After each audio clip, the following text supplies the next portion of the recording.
നമസ്കാരം. ഗൾഫ് ഫോക്കസിലേക്ക് എല്ലാ പ്രേക്ഷകർക്കും സ്വാഗതം. ഞാൻ പ്രജിൻസി കണ്ണൻ. നോക്കാം വാർത്തകൾ വിശദമായി. പലസ്തീന് കൂടുതൽ സഹായവുമായി UAE 3 ടൺ മെഡിക്കൽ ഉപകരണങ്ങൾ ഗസ മുനമ്പിലെത്തിച്ചു. ഇതുവരെ 337 ടണ്ണിന്റെ മെഡിക്കൽ സഹായമാണ് UAE നൽകിയത്. ഖാൻ യൂനിസിലെ നാസർ ആശുപത്രി ഉൾപ്പെടെയുള്ള ഇടങ്ങളിൽ മരുന്നിന് വലിയ ക്ഷാമം അനുഭവിക്കുന്നതായുള്ള റിപ്പോർട്ടുകൾ പുറത്തുവന്ന സാഹചര്യത്തിൽ കൂടുതൽ സഹായങ്ങൾ എത്തിച്ചു നൽകുകയാണ് UAE. ഗസ മുനമ്പിൽ പ്രവർത്തിക്കുന്ന ആശുപത്രികളിലേക്ക് മരുന്നുകൾ, മെഡിക്കൽ ഉപകരണങ്ങൾ എന്നിവ ഉൾപ്പെടെ 3 ടണ്ണിന്റെ സഹായമാണ് UAE എത്തിച്ചത്. വിവിധ തരത്തിലുള്ള പരിക്കുകൾക്കുള്ള മരുന്നുകൾ, പ്രമേഹ രോഗികൾക്കുള്ള ഇൻസുലിൻ തുടങ്ങി നിർണായക സാഹചര്യങ്ങളിൽ ആരോഗ്യ സംരക്ഷണ മേഖലയെ പിന്തുണയ്ക്കുന്നതിനുള്ള സഹായങ്ങൾ ഇതിൽ ഉൾപ്പെടും. യുദ്ധത്തിൽ കുടിയിറക്കപ്പെട്ട എല്ലാ ജനങ്ങളുടെയും ആരോഗ്യ സംരക്ഷണത്തിനും പരിക്കേറ്റവർക്കും രോഗികൾക്കും നൽകി വരുന്ന മെഡിക്കൽ സേവനങ്ങൾ തുടർന്നും ഉറപ്പുവരുത്തുകയുമാണ് ലക്ഷ്യമെന്ന് അധികൃതർ അറിയിച്ചു. നേരത്തെ ആശുപത്രികളെ സഹായിക്കുന്നതിനായി ആധുനിക സൗകര്യങ്ങളോടുകൂടിയ 10 ആംബുലൻസുകൾ ഉൾപ്പെടെ മെഡിക്കൽ ഉപകരണങ്ങളും UAE അനുവദിച്ചിരുന്നു. 24 ദുബായ്. ദുബായിലെ ഡെലിവറി ജീവനക്കാർക്കായി വാട്ടർ ഡിസ്പെൻസേഴ്സ് അവതരിപ്പിച്ച് roads and transport authority. Air to water ഡിസ്പെൻസറുകളാണ് ഡെലിവറി ജീവനക്കാർക്കായി വിശ്രമ കേന്ദ്രങ്ങളിൽ സജ്ജമാക്കുക. ഡെലിവറി ജീവനക്കാർക്കായി AC വിശ്രമ കേന്ദ്രങ്ങൾ നിർമ്മിക്കാനുള്ള പദ്ധതിയുടെ തുടർച്ചയായാണ് പുതിയ സംരംഭം. ദിവസം 100 ലിറ്റർ വരെ കുടിവെള്ളം ലഭിക്കുന്ന എയർ ടു വാട്ടർ ഡിസ്പെൻസറുകളാണ് ഡെലിവറി ജീവനക്കാർക്കായി ഒരുക്കിയ വിശ്രമ കേന്ദ്രങ്ങളിൽ സജ്ജമാക്കുക. ഡെലിവറി ജീവനക്കാർക്കായി 40 AC വിശ്രമ കേന്ദ്രങ്ങൾ നിർമ്മിക്കാനുള്ള പദ്ധതിയുടെ തുടർച്ചയാണ് പുതിയ സംരംഭം. ആദ്യഘട്ടത്തിൽ ഒരു വിശ്രമ കേന്ദ്രത്തിൽ 3 വാട്ടർ ഡിസ്പെൻസറുകൾ നൽകാനാണ് പദ്ധതി. മാജിദ് അൽ ഫുത്തൈം ഗ്രൂപ്പുമായി സഹകരിച്ചാണ് RTA പദ്ധതി നടപ്പാക്കുന്നത്. അന്തരീക്ഷത്തിൽ ഈർപ്പത്തെ കുടിവെള്ളമാക്കി മാറ്റുന്ന സാങ്കേതിക വിദ്യയാണ് ഇതിനായി ഉപയോഗിക്കുന്നതെന്ന് RTA വ്യക്തമാക്കി. ഡെലിവറി ജീവനക്കാർക്കായി ഒരുക്കിയ വിശ്രമ കേന്ദ്രങ്ങളുടെ നിർമ്മാണം മിക്കയിടങ്ങളിലും പൂർത്തിയായതായും RTA അറിയിച്ചു. ബാക്കിയുള്ളവ 3ാം ഘട്ടത്തിൽ പൂർത്തിയാക്കും. ഡെലിവറി മേഖലയിലെ ജീവനക്കാരുടെ സുരക്ഷ വർദ്ധിപ്പിക്കുകയും ക്ഷേമം മെച്ചപ്പെടുത്തുകയുമാണ് ലക്ഷ്യമെന്ന് അധികൃതർ വ്യക്തമാക്കി. 24 ദുബായ്. കുവൈറ്റിൽ ഗാർഹിക തൊഴിലാളികളുടെ റെസിഡൻസി സ്വകാര്യ തൊഴിൽ മേഖലയിലേക്ക് മാറ്റുന്നതിനുള്ള അപേക്ഷകൾ public authority four man power സ്വീകരിച്ചു തുടങ്ങി. ഗാർഹിക തൊഴിലാളികൾക്ക് ആർട്ടിക്കിൾ 20 പ്രകാരമുള്ള വിസ ആർട്ടിക്കിൾ 18 പ്രകാരം സ്വകാര്യ മേഖലയിലെ വർക്ക് റെസിഡൻസിയിലേക്ക് മാറ്റാനാണ് അവസരം. 2 മാസത്തേക്കാണ് മന്ത്രാലയം അപേക്ഷകൾ സ്വീകരിക്കുക. മറ്റു വാർത്തകളിലേക്ക്. കേരളത്തിൽ കാലവർഷം ശക്തി പ്രാപിച്ചു. 14 ജില്ലകളിൽ മഴ മുന്നറിയിപ്പുണ്ട്. വടക്കൻ ജില്ലകളിൽ അതിതീവ്ര മഴയാണ് പെയ്തത്. ബംഗാൾ ഉൾക്കടലിലെ ന്യൂനമർദ്ദവും വടക്കൻ കേരള തീരത്തെ ന്യൂനമർദ്ദ പാത്തിയുമാണ് കാലവർഷം വീണ്ടും ശക്തമാകാൻ കാരണമായത്. അടുത്ത 5 ദിവസം വ്യാപകമായ മഴയ്ക്ക് സാധ്യതയെന്നാണ് കാലാവസ്ഥാ മുന്നറിയിപ്പ്. ഭാരതപ്പുഴ ഉൾപ്പെടെ നദികളിൽ ജലനിരപ്പ് ഉയർന്നു തുടങ്ങി. കല്ലാർകുട്ടി, പെരിങ്ങൽകുത്ത് ഡാമുകൾ തുറന്നു. മഴയ്ക്കൊപ്പം എത്തിയ കാറ്റിൽ പലയിടത്തും വൻ മരങ്ങൾ കടപുഴകി. ഇടുക്കിയിൽ രാത്രിയാത്ര നിരോധിച്ചു.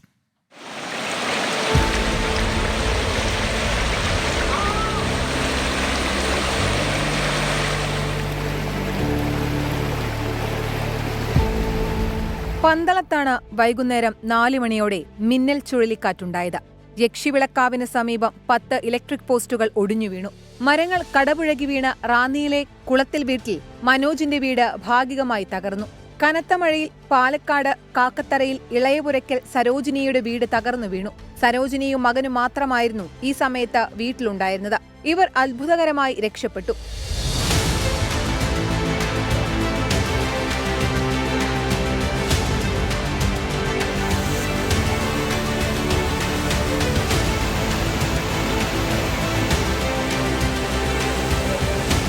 കോഴിക്കോട് നാദാപുരത്ത് ഈയങ്കോട് വെളിയാറ വിമലയുടെ ഇരുനില വീടും മഴയിൽ തകർന്നു. വിമല മകന്റെ കൂടെ താമസിക്കുന്നതിനാൽ അപകടം ഒഴിവായി. ചാലിയത്ത് വിറകുപുര വീണ് ഓട്ടോറിക്ഷ തകർന്നു. ചാലിയം കുന്നുമ്മൽ മൊയ്തീൻ കോയയുടെ വീടിന്റെ വിറകുപുരയാണ് തകർന്നത്. Palakkad Thanneerkode senior basic school കെട്ടിടത്തിന്റെ മുകളിലേക്ക് മരം വീണ് ഓടുകൾ തകർന്നു. ചുമരുകൾക്കും ബലക്ഷയം സംഭവിച്ചതിനാൽ സ്കൂളിന് നേരത്തെ അവധി പ്രഖ്യാപിച്ചതിനാൽ വൻ ദുരന്തം ഒഴിവായി.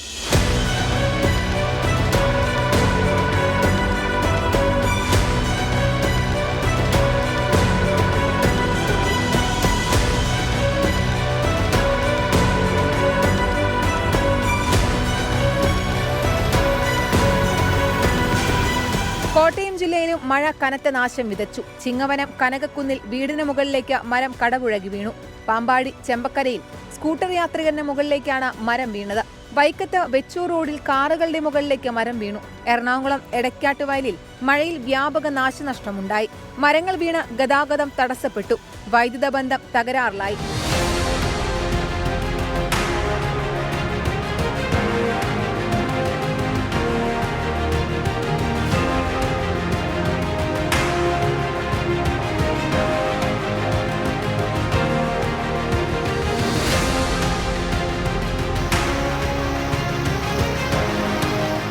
തിരുവനന്തപുരം ചെങ്കോട്ട അന്തർ സംസ്ഥാന പാതയിൽ ആര്യങ്കാവ് ജംഗ്ഷനിൽ മരം കടപുഴകി വീണു. ഇലക്ട്രിക് ലൈനിന് മുകളിലാണ് മരം കടപുഴകി വീണത്. കട്ടപ്പന കുട്ടിക്കാനം സംസ്ഥാന പാതയിൽ മണ്ണിടിച്ചിലുണ്ടായി. അയ്യപ്പൻകോവിൽ ആലടിയിലാണ് റോഡിന്റെ സംരക്ഷണ ഭിത്തി ഇടിഞ്ഞത്. കനത്ത മഴ തുടരുന്നതിനാൽ ഭാരതപ്പുഴയിൽ ജലനിരപ്പ് വർദ്ധിച്ചു. തൃത്താല വെളിയാങ്കല്ല് റെഗുലേറ്ററിലെ 21 ഷട്ടറുകൾ ഉയർത്തി.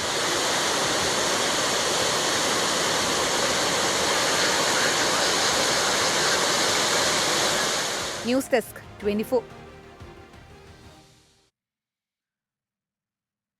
സംസ്ഥാനത്ത് ശക്തമായ മഴ തുടരാൻ സാധ്യതയുണ്ട്. 14 ജില്ലകളിൽ മഴ മുന്നറിയിപ്പ് നൽകിയിരുന്നു. മലപ്പുറം, കണ്ണൂർ, കാസർഗോഡ് ജില്ലകളിൽ റെഡ് അലർട്ട് പ്രഖ്യാപിച്ചിരുന്നു. എറണാകുളം, ഇടുക്കി, തൃശൂർ, പാലക്കാട്, കോഴിക്കോട്, വയനാട് ജില്ലകളിൽ ഓറഞ്ച് അലർട്ടുമായിരുന്നു. തിരുവനന്തപുരം, കൊല്ലം, പത്തനംതിട്ട, ആലപ്പുഴ, കോട്ടയം ജില്ലകളിൽ യെല്ലോ അലർട്ട് പ്രഖ്യാപിച്ചു. നാളെയും മറ്റന്നാളും 12 ജില്ലകളിൽ മഴ മുന്നറിയിപ്പുണ്ട്. കേരള, കർണാടക, ലക്ഷദ്വീപ് തീരങ്ങളിൽ മത്സ്യബന്ധനത്തിന് വിലക്ക് ഏർപ്പെടുത്തി. പ്രളയബാധിത സംസ്ഥാനങ്ങളിലെ സാഹചര്യം വിലയിരുത്തി കേന്ദ്ര ആഭ്യന്തരമന്ത്രി അമിത്ഷാ. അസമിൽ പ്രളയക്കെടുതിയിൽ 2 പേർ കൂടി മരിച്ചു. ഇതോടെ മരിച്ചവരുടെ എണ്ണം 93 ഉത്തർപ്രദേശിൽ 22 ജില്ലകളിൽ മഴക്കെടുതി രൂക്ഷമാണ്.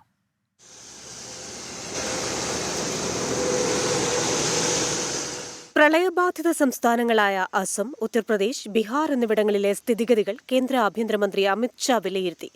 സംസ്ഥാനങ്ങളിലെ മുഖ്യമന്ത്രിമാരുമായി സംസാരിച്ചു. കേന്ദ്രത്തിന്റെ പിന്തുണയും സഹായവും ഉണ്ടാകുമെന്ന് ഉറപ്പു നൽകി. അസമിൽ ഇപ്പോഴും പ്രളയക്കെടുതി തുടരുകയാണ്. ഇന്ന് 2 മരണം കൂടിയുണ്ടായി. ഇതോടെ അസമിൽ പ്രളയക്കെടുതിയിൽ മരിച്ചവരുടെ എണ്ണം 93 8 ലക്ഷത്തോളം പേർ ഇപ്പോഴും ദുരിതത്തിലാണ്. നിരവധി പേർ വിവിധയിടങ്ങളിൽ ക്യാമ്പുകളിൽ കഴിയുന്നുണ്ട്. ഉത്തർപ്രദേശിൽ 22 ജില്ലകളിലായി 1000-ലേറെ പേർ മഴക്കെടുതിയിൽ ദുരിതത്തിലായി. രാംഗംഗ, റപ്തി തുടങ്ങി പ്രധാന നദികളിൽ ജലനിരപ്പ് അപകടനിലയ്ക്കും മുകളിലാണ്. ഉത്തർപ്രദേശ് മുഖ്യമന്ത്രി യോഗി ആദിത്യനാഥ് ദുരിതബാധിത മേഖലകളിലെ സ്ഥിതിഗതികൾ വിലയിരുത്തി. ബീഹാറിലും നിരവധി ഗ്രാമങ്ങൾ ഇപ്പോഴും വെള്ളക്കെട്ടിലാണ്. ഡൽഹിയിലും ഒറ്റപ്പെട്ട ഇടങ്ങളിൽ മഴയുണ്ടായി. താഴ്ന്ന മേഖലകളിൽ വെള്ളക്കെട്ട് രൂപപ്പെട്ടു.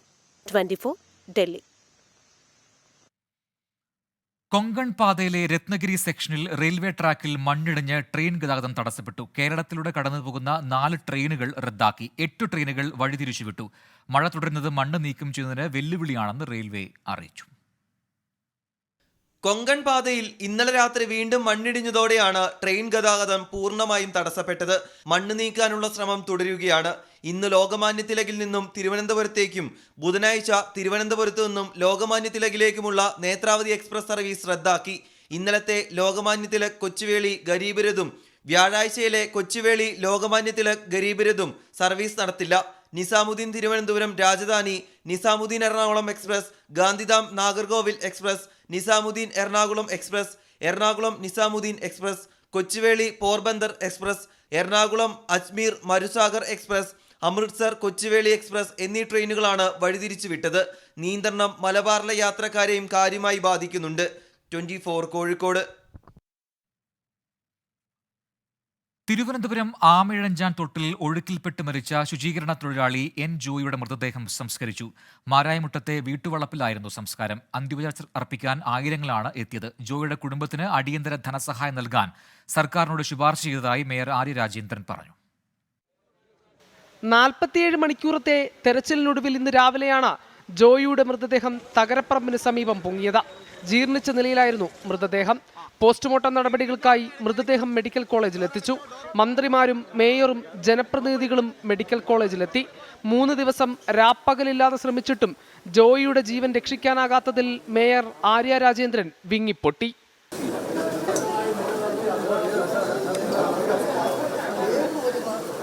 പോസ്റ്റ്മോർട്ടം നടപടികൾക്ക് ശേഷം ഉച്ചയ്ക്ക് 2:30 സഹോദരന്റെ വീട്ടിലേക്ക് മൃതദേഹം എത്തിച്ചു.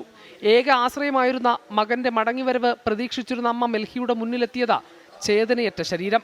അമ്മയുടെയും ബന്ധുക്കളുടെയും കരച്ചിൽ ചുറ്റുമുള്ളവരുടെയും കണ്ണുകളെ ഈറനണിയിച്ചു.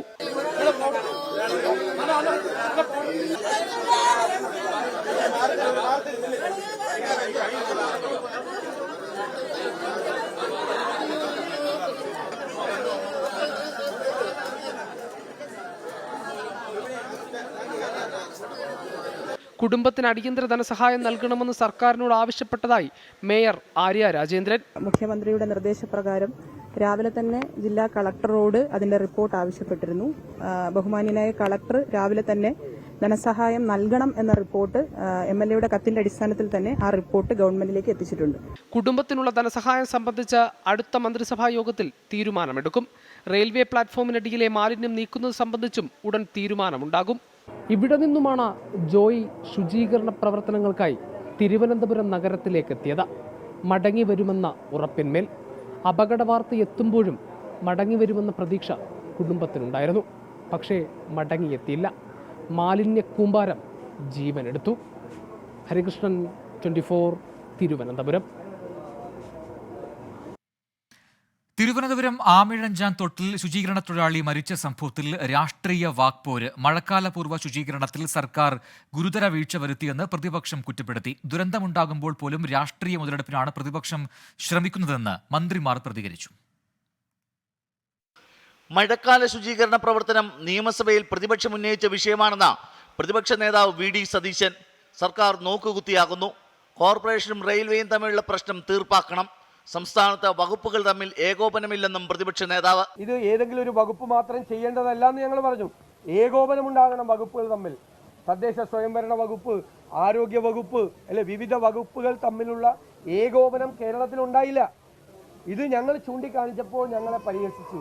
ഇപ്പോൾ യഥാർത്ഥത്തിൽ കേരളത്തിൽ നടന്നുകൊണ്ടിരിക്കുന്നത് എന്താണ്? അപകടകരമായ രീതിയിലേക്കാണ് കേരളം പോകുന്നത്. മാലിന്യ നിർമ്മാർജ്ജനത്തിൽ ഗുരുതര വീഴ്ച വരുത്തിയതാണ് ആമയിഴഞ്ചാൻ തോട്ടിലെ രക്ഷാപ്രവർത്തനത്തിന് പ്രതിസന്ധി സൃഷ്ടിച്ചതെന്ന് KPCC പ്രസിഡന്റ് K. സുധാകരൻ. സെക്രട്ടേറിയറ്റിന്റെ സമീപത്ത് ഇതുപോലൊരു ദുരന്തമുണ്ടായിട്ടും സ്ഥലത്തെത്താൻ മുഖ്യമന്ത്രി തയ്യാറായില്ലെന്നും വിമർശനം. എന്നാൽ ദുരന്തത്തിൽ പോലും പ്രതിപക്ഷം രാഷ്ട്രീയ മുതലെടുപ്പിന് ശ്രമിക്കുകയാണെന്ന് മന്ത്രി MP രാജേഷ് കുറ്റപ്പെടുത്തി. ഒരു ദുരന്തമുണ്ടാവുമ്പോൾ അതിൽ നിന്ന് കിട്ടാൻ പോകുന്ന രാഷ്ട്രീയ ലാഭത്തെക്കുറിച്ച് സന്തോഷം പൂണ്ട് ചാടി വീഴുന്നത് ഒരു പരിഷ്കൃത സമൂഹത്തിന് ഭൂഷണമാണോ എന്ന കാര്യം അങ്ങനെ ചാടി വീണ് എല്ലാവരും ആലോചിക്കേണ്ടതാണ്. രക്ഷാദൗത്യത്തിന് എല്ലാ സാധ്യതകളും ഉപയോഗിച്ചെന്നും ദുഷ്ടലാക്കോടെയുള്ള പ്രസ്താവനകൾ പിൻവലിക്കണമെന്നും മന്ത്രി V. ശിവൻകുട്ടി. ഈ മഴക്കാല പൂർവ്വ ശുചീകരണം നടക്കാത്തതുകൊണ്ടാണ് എന്നുള്ള പ്രതിപക്ഷ നേതാവിൻ്റെ ആക്ഷേപം എന്നൊക്കെ പറഞ്ഞാൽ അതെല്ലാം രാഷ്ട്രീയ ദുഷ്ടലാക്കോടുകൂടിയാണ്. ഇത്രയും സംഭവവികാസം ഉണ്ടായ ശേഷം അദ്ദേഹം സ്ഥലത്ത് വന്ന് ഇതുവരെ തിരിഞ്ഞു നോക്കിയിട്ടില്ല. വെള്ളക്കെട്ട് പരിഹരിക്കുന്നതിൽ തിരുവനന്തപുരം നഗരസഭയ്ക്ക് ഗുരുതര വീഴ്ചയുണ്ടായെന്ന BJP സംസ്ഥാന അധ്യക്ഷൻ K. സുരേന്ദ്രൻ. എല്ലാം റെയിൽവേയുടെ തലയിൽ കെട്ടിവെക്കാനാണ് ശ്രമമെന്നും മേയർക്കെതിരെ കേസെടുക്കണമെന്നും K. സുരേന്ദ്രൻ ആവശ്യപ്പെട്ടു. 24, തിരുവനന്തപുരം. ആമിഴഞ്ചാൻ തോട്ടിലെ ദുരന്തത്തിൽ സ്ഥലം സന്ദർശിച്ച് റിപ്പോർട്ട് നൽകാൻ അമിക്കസ് ക്യൂറിയെ നിയോഗിച്ച് ഹൈക്കോടതി. കേസ് ഈ മാസം 26-ന് പരിഗണിക്കും. മാലിന്യം സംസ്കരിക്കുന്നത് എങ്ങനെയെന്ന് വിശദീകരിക്കാൻ തിരുവനന്തപുരം കോർപ്പറേഷനോട് കോടതി ആവശ്യപ്പെട്ടു. റെയിൽവേ ഭൂമിയിലെ മാലിന്യം നീക്കേണ്ടത് റെയിൽവേയുടെ ഉത്തരവാദിത്തമെന്നും കോടതി വ്യക്തമാക്കി. തിരികെ വാർത്തകളിലേക്ക്. തിരുവനന്തപുരം മെഡിക്കൽ കോളേജിൽ രോഗി 2 ദിവസം ലിഫ്റ്റിൽ കുടുങ്ങിയ സംഭവത്തിൽ 3 ജീവനക്കാർക്ക് suspension. 2 lift operators, duty sergeant എന്നിവർക്കെതിരെയാണ് നടപടി. ഓർത്തോ വിഭാഗത്തിൽ ചികിത്സയിലേക്കെത്തിയ തിരുമല സ്വദേശി രവീന്ദ്രൻ നായരാണ് ലിഫ്റ്റിൽ അകപ്പെട്ടത്. ലിഫ്റ്റിന് തകരാറുണ്ടെന്ന് മുന്നറിയിപ്പ് നൽകിയിരുന്നില്ലെന്ന് കുടുംബം ആരോപിച്ചു. സദാസമയം തിരക്കുള്ള തിരുവനന്തപുരം മെഡിക്കൽ കോളേജിലാണ് ഒരാൾ 2 ദിവസം ലിഫ്റ്റിൽ കുടുങ്ങിയത്. ശനിയാഴ്ച രാവിലെയാണ് തിരുമല സ്വദേശിയും CPI പ്രാദേശിക നേതാവുമായ രവീന്ദ്രൻ നായർ ചികിത്സയ്ക്കായി മെഡിക്കൽ കോളേജിലെത്തിയത്. ചികിത്സ കഴിഞ്ഞ് OP കൗണ്ടറിന് സമീപത്തെ 11-ാം നമ്പർ ലിഫ്റ്റിൽ കയറി. മുകളിലത്തെ നിലയിലേക്ക് പോകാൻ ബട്ടൺ അമർത്തിയതിന് പിന്നാലെ ലിഫ്റ്റ് പ്രവർത്തനരഹിതമായി. രവീന്ദ്രനെ കാണാതായതോടെ ബന്ധുക്കൾ മെഡിക്കൽ കോളേജിൽ പരാതി നൽകി. ഇന്ന് രാവിലെ ജീവനക്കാരനെത്തി ലിഫ്റ്റ് തുറന്നപ്പോഴാണ് രവീന്ദ്രനെ കാണുന്നത്. ലിഫ്റ്റിൽ സുരക്ഷാ സംവിധാനങ്ങളോ സമീപത്ത് CCTVയോ ഉണ്ടായിരുന്നില്ലെന്ന് രവീന്ദ്രന്റെ മകൻ 24-നോട് പറഞ്ഞു. അറിയാം, അപ്പോൾ ലിഫ്റ്റ് നമ്മൾ ക്ലോസ് ചെയ്ത് വെക്കാം. നമ്മൾ ലിഫ്റ്റ് ഓപ്പറേറ്റിംഗ് കംപ്ലൈൻ്റ് ആണെങ്കിൽ അത് ഒരാൾക്ക് ഉപയോഗിക്കാത്ത രീതിയിൽ ക്ലോസ് ചെയ്ത് വെക്കാം. ഇത് അങ്ങനെ വന്നിട്ടില്ല. അങ്ങനെ വെച്ചിട്ടുണ്ട് ഒരിക്കലും ഒരാൾ അതിൽ കയറില്ല. ഇത് ഓപ്പറേറ്റിംഗ് ആണെന്നുള്ളത് കൊണ്ടും ഇത് വർക്കിംഗ് ആയിട്ടാണ് അതിനകത്ത്, വർക്കിംഗ് സിറ്റുവേഷനിലാണ് അതിനകത്ത് കയറുന്നത്. 2 ദിവസം ഒരാൾ ലിഫ്റ്റിൽ കുടുങ്ങിക്കിടന്നിട്ട് ആരും അറിഞ്ഞില്ലേ എന്ന് പ്രതിപക്ഷ നേതാവ് VD സതീശൻ ചോദിച്ചു. സ്ഥിരമായി ഉപയോഗിക്കുന്ന ലിഫ്റ്റല്ലെന്നാണ് മെഡിക്കൽ കോളേജ് സൂപ്രണ്ടിന്റെ വിശദീകരണം. സംഭവത്തിൽ ആരോഗ്യമന്ത്രി അന്വേഷണത്തിന് ഉത്തരവിട്ടതിന് പിന്നാലെ 3 ജീവനക്കാരെ സസ്പെൻഡ് ചെയ്തു. 2 ലിഫ്റ്റ് ഓപ്പറേറ്റേഴ്സ്, ഡ്യൂട്ടി സർജൻ എന്നിവർക്കെതിരെയാണ് നടപടി. MG പ്രതീഷ്, 24, തിരുവനന്തപുരം. കോഴിക്കോട് താമരശ്ശേരിയിൽ നിന്ന് തട്ടിക്കൊണ്ടുപോയ യുവാവിനെ വഴിയിൽ ഉപേക്ഷിച്ച് സംഘം. ചെറുവറ്റ സ്വദേശി ഹർഷാദിനെ വയനാട് വൈത്തിരിയിലാണ് ഇറക്കിവിട്ടത്. പോലീസ് ഹർഷാദിനെ കണ്ടെത്തി ആശുപത്രിയിൽ പ്രവേശിപ്പിച്ചു. മൊബൈൽ ഫോൺ കടയുടമയായ ഹർഷാദിനെ വെള്ളിയാഴ്ച രാത്രി 12 മണിക്കാണ് ഒരു സംഘം തട്ടിക്കൊണ്ടുപോയത്. 10 ലക്ഷം രൂപ മോചനദ്രവ്യം ആവശ്യപ്പെട്ട് വിളി വന്നെന്നാണ് വീട്ടുകാർ പറയുന്നത്. താമരശ്ശേരി ഡിവൈഎസ്പി പി പ്രമോദിന്റെ നേതൃത്വത്തിൽ അന്വേഷണം നടക്കുന്നതിനിടെയാണ് ഹർഷാദിനെ സംഘം ഉപേക്ഷിച്ചത്.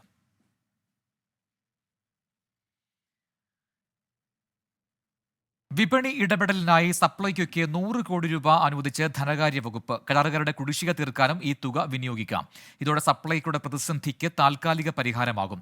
സപ്ലൈകോയുടെ സാമ്പത്തിക പ്രതിസന്ധി കഴിഞ്ഞ ദിവസം 24 റിപ്പോർട്ട് ചെയ്തിരുന്നു. ഓണക്കാലത്തിന് മുന്നോടിയായിട്ടാണ് വിപണി ഇടപെടലിന് 100 കോടി ധനവകുപ്പ് അനുവദിച്ചത്. അവശ്യ സാധനങ്ങൾ 35% വിലക്കുറവിൽ വിതരണം ചെയ്യാനും കരാറുകാർക്ക് തുക നൽകാനും ഇത് വിനിയോഗിക്കാമെന്ന് ധനവകുപ്പ് അറിയിച്ചു. വിപണി ഇടപെടലിനായി 205 കോടിയാണ് ഈ സാമ്പത്തിക വർഷം ബജറ്റിൽ അനുവദിച്ചിട്ടുള്ളത്. ധനവകുപ്പ് തുക അനുവദിച്ചതോടെ സപ്ലൈകോയുടെ സാമ്പത്തിക പ്രതിസന്ധിക്ക് താൽക്കാലിക പരിഹാരമാകും.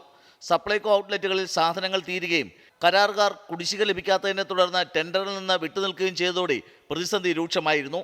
13 ഇനം സബ്സിഡി സാധനങ്ങളിൽ അരിയും വെളിച്ചെണ്ണയും മാത്രമാണ് ഔട്ട്ലെറ്റുകളിലുള്ളത്. 600 കോടി കുടിശ്ശികയിൽ കുറച്ചെങ്കിലും നൽകിയാൽ ടെൻഡറിൽ പങ്കെടുക്കാമെന്നാണ് കരാറുകാർ അറിയിച്ചിട്ടുള്ളത്.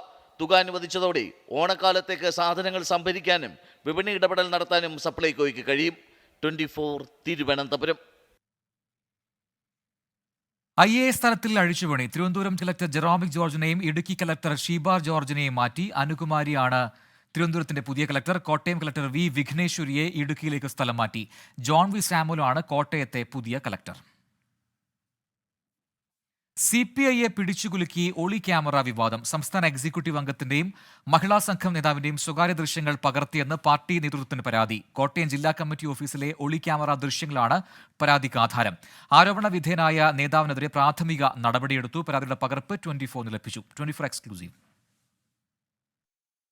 കോട്ടയം ജില്ലാ കമ്മിറ്റി ഓഫീസിലെ എക്സിക്യൂട്ടീവ് യോഗം ചേരുന്ന മുറിയിലാണ് ഒളിക്യാമറ വച്ചത്. ദൃശ്യങ്ങളിൽ കുടുങ്ങിയതാകട്ടെ സംസ്ഥാന എക്സിക്യൂട്ടീവ് അംഗവും മഹിളാ സംഘം നേതാവും. ഇരുവരും തമ്മിലുള്ള സ്വകാര്യ ദൃശ്യങ്ങൾ പരാതിയും തെളിവുമായി ആദ്യം നൽകിയത് അന്നത്തെ സംസ്ഥാന സെക്രട്ടറി കാനം രാജേന്ദ്രന്. ASF മുൻ ജില്ലാ സെക്രട്ടറി കൂടിയായ പരാതിക്കാരൻ പിന്നീട് നടപടിയൊന്നും ഉണ്ടാകാത്തതിനാൽ പുതിയ സെക്രട്ടറിക്കും പരാതിയും തെളിവും കൈമാറി. കഴിഞ്ഞ ദിവസം ചേർന്ന സംസ്ഥാന കൗൺസിലിൽ പരാതിയും ദൃശ്യങ്ങളും പരിശോധിച്ച സംസ്ഥാന എക്സിക്യൂട്ടീവ് അംഗത്തെ കോട്ടയം ജില്ലയുടെ ചുമതലകളിൽ നിന്ന് പൂർണ്ണമായി ഒഴിവാക്കി. സംഭവത്തിൽ സമഗ്രാന്വേഷണം വേണമെന്ന് സംസ്ഥാന കൗൺസിലിൽ ഒരു വിഭാഗം ആവശ്യമുന്നയിച്ചതായാണ് വിവരം. എന്നാൽ ഒളിക്യാമറ വച്ചതാരാണെന്ന് പരിശോധിക്കാൻ നേതൃത്വം ഇതുവരെ തയ്യാറായിട്ടുമില്ല. ശ്രീകുമാരൻ, 24 പത്തനംതിട്ട. PSC കോഴ ആരോപണത്തിൽ CPIM നേതൃത്വത്തിനും പാർട്ടി കൺട്രോൾ കമ്മീഷനും പരാതി നൽകുമെന്ന് ആരോപണത്തിൽ നടപടി നേരിട്ട പ്രമോദ് കോട്ടൂടി. ചിലർ തിരക്കഥയുണ്ടാക്കി തനിക്കെതിരെ പ്രവർത്തിച്ചെന്നും പ്രമോദ് 24നോട് പറഞ്ഞു. കോഴ ആരോപണത്തിൽ കോൺഗ്രസും BJPയും പ്രതിഷേധം ശക്തമാക്കിയിട്ടുണ്ട്. പാർട്ടി അനുഭാവി എന്ന നിലയിൽ തനിക്കെതിരെ പ്രവർത്തിച്ചവർക്കെതിരെ പാർട്ടി സംസ്ഥാന നേതൃത്വത്തെ സമീപിക്കുമെന്ന് പ്രമോദ് കോട്ടൂളി. ഒരു തിരക്കഥയുണ്ടാക്കി തനിക്കെതിരെ പ്രവർത്തിച്ചു. ഒരു സഖാവ് മറ്റൊരു സഖാവിനെ നശിപ്പിക്കരുത്. പാർട്ടിക്കും പോലീസിനും ഇവർക്കെതിരായ തെളിവ് കൈമാറുമെന്നും പ്രമോദ് പറഞ്ഞു. തെറ്റായ സ്ക്രിപ്റ്റ് ഇതിനകത്ത് രചിക്കപ്പെട്ടിട്ടുണ്ട്. അത് പാർട്ടി സംസ്ഥാന നേതൃത്വത്തിന്റെ മുന്നിൽ ബോധ്യപ്പെടുത്തേണ്ട ഉത്തരവാദിത്തം ഒരു CPIM അനുഭാവി എന്ന നിലയ്ക്ക് എനിക്കുണ്ട്. അത് ഞാൻ കാണിക്കും. അതിപ്പോൾ എൻ്റെ പാർട്ടി സഖാക്കൾ എന്നോട് ആവശ്യപ്പെട്ടതാണ്. അത് ഞാൻ സ്വാഭാവികമായിട്ട് സംസ്ഥാന കമ്മിറ്റിയുടെ മുന്നിൽ ഈ സത്യസന്ധത ബോധ്യപ്പെടുത്തും. ശ്രീജിത്ത് എന്ന് പറഞ്ഞ ആളായിട്ട് ഞാനൊരു സാമ്പത്തിക ഇടപാട് സംസാരിക്കുകയോ അല്ലെങ്കിൽ മറ്റെന്തെങ്കിലും ഉണ്ടായിട്ടില്ല എന്ന് എനിക്ക് ബോധ്യമുള്ളിടത്തോളം കാലം എനിക്ക് എവിടെയും പോകാലോ. എനിക്ക് കൃത്യമായിട്ട് പോകാലോ. കൃത്രിമമായി രചിക്കപ്പെട്ട കാര്യങ്ങളെല്ലാം എന്താണ്, അത് കൃത്രിമമായി തന്നെ നമുക്ക് സത്യം വെച്ച് പൊളിക്കാവുന്നതാണ്. PSC കോഴ വിവാദത്തിൽ മന്ത്രി PA മുഹമ്മദ് റിയാസിന്റെ പങ്ക് അന്വേഷിക്കണമെന്നാവശ്യപ്പെട്ടാണ് കോൺഗ്രസ് പ്രതിഷേധിച്ചത്. പ്രവർത്തകർ മന്ത്രിയുടെ കോലം കത്തിച്ചു.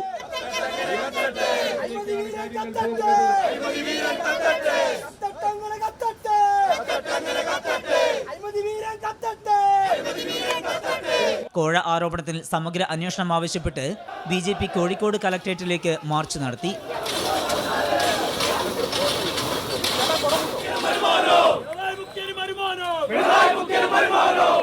24 കോഴിക്കോട്. ബുള്ളറ്റിൻ പൂർത്തിയാവുന്നു.